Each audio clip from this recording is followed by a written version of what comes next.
Bonjour, je me présente, je m'appelle Isabelle, je suis dépistée depuis l'année 2015 par un des différents médecins, dont des pneumologues. Je suis atteinte d'une ce qu'on appelle une BPCO emphysème. BPCO, c'est une pneumopathie chronique obstructive qui vous dégringole les poumons. Moi, personnellement, c'est suite au tabac parce que j'étais une fumeuse. Et voilà, donc tout au début de cette découverte, entre guillemets, je m'en suis aperçue parce que j'étais super essoufflée. Le moindre effort était compliqué. Et puis au fil du temps, ben, on s'habitue à être plus ou moins essoufflé.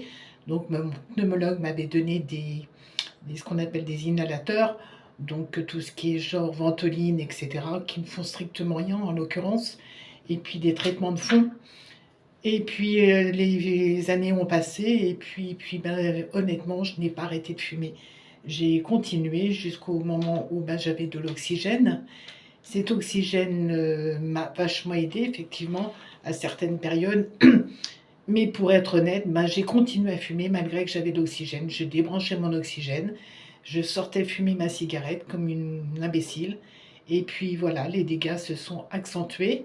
Et aujourd'hui, je suis arrivée à un stade de 4 au niveau de la BPCO, c'est-à-dire que si de toute façon la BPCO c'est irrémédiable, on ne peut pas revenir en arrière, elle ne se guérit pas. La seule solution au bout d'un moment, ben, c'est la greffe.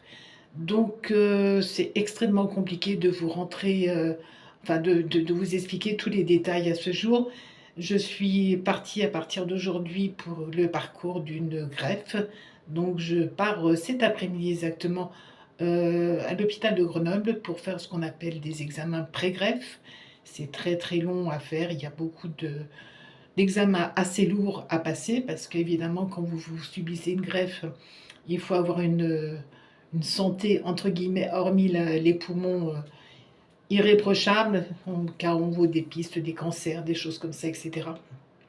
Donc voilà, c'est une solution qu'on m'a proposée.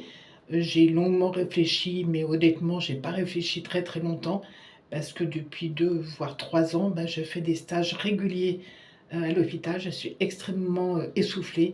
Je peux pas faire 2 ou 3 mètres et puis c'est compliqué.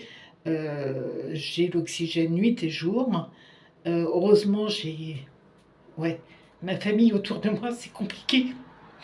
C'est pas facile.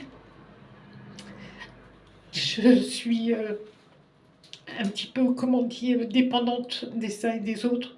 Je peux plus trop marcher. Là, aujourd'hui, ça va mieux. Parce que j'ai refait un stage, ce qu'on appelle de réhabilitation respiratoire. Donc aujourd'hui, ça va mieux. Mais c'est une maladie où vous avez vraiment des hauts et des bas. Il y a des fois, vous allez être à peu près bien. Et puis d'autres fois, vous allez être hyper mal. À savoir, je vous dis, ne pas pouvoir faire 2 mètres. Même prendre la douche, c'est un effort. S'habiller, c'est un effort. Entretenir sa maison, n'en parlons pas. Et puis il y a plein de choses comme ça, c'est compliqué. Et donc, comme je vous expliquais, on me propose donc de faire une greffe pulmonaire des 2 poumons. Et j'avais envie de faire voir à tous les gens ce qu'on peut faire aujourd'hui et d'essayer de me suivre, surtout d'arrêter de fumer. C'est facile à dire, je suis une ancienne fumeuse, je sais ce que c'est que d'arrêter de fumer. Vous voyez, malgré tous les problèmes que j'ai eus, je suis en arrêt total du tabac que depuis le 23 avril de cette année. Je vais avoir 64 ans, donc à la fin de l'année. Et vraiment, c'est une connerie monumentale, quoi. Et aujourd'hui, ben, j'avoue honnêtement, j'ai réussi à arrêter de fumer par la force des choses, évidemment. Mais ouais, sans patch, sans rien. Et honnêtement, ça me manque pas. Je dis pas que je n'y pense pas une fois de temps en temps, mais ça part très très vite. Puis quand on voit ce que la cigarette peut faire, c'est vraiment monstrueux, c'est des dégâts. C'est pas chouette, quoi. Vraiment, c'est pas chouette du tout. Donc, il faut absolument arrêter de fumer, essayer du moins. Et la BPCO, comme je vous disais, c'est une maladie chronique qui ne se guérit pas. Elle s'aggrave, surtout quand vous êtes au niveau 4.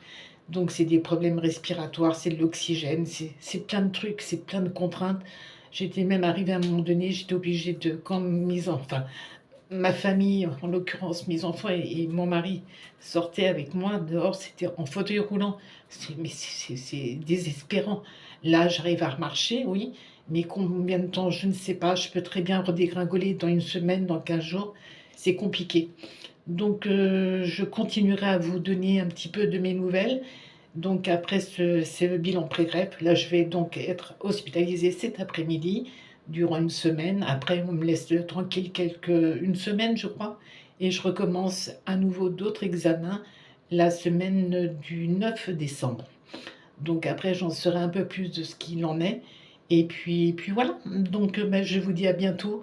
Et suivez-moi. Sincèrement, vous verrez, ça vaut le coup. Et il y a très très longtemps, j'ai toujours dit, moi, je donne mes organes, euh, s'ils en ont besoin à mon décès, qu'ils prennent mes organes. Et aujourd'hui, je sais que je vais avoir besoin d'organes, de poumons, de 2 poumons. Et j'avoue honnêtement que celui qui va me les offrir, malheureusement pour lui, mais heureusement pour moi, c'est un cadeau. Donc voilà, à très bientôt.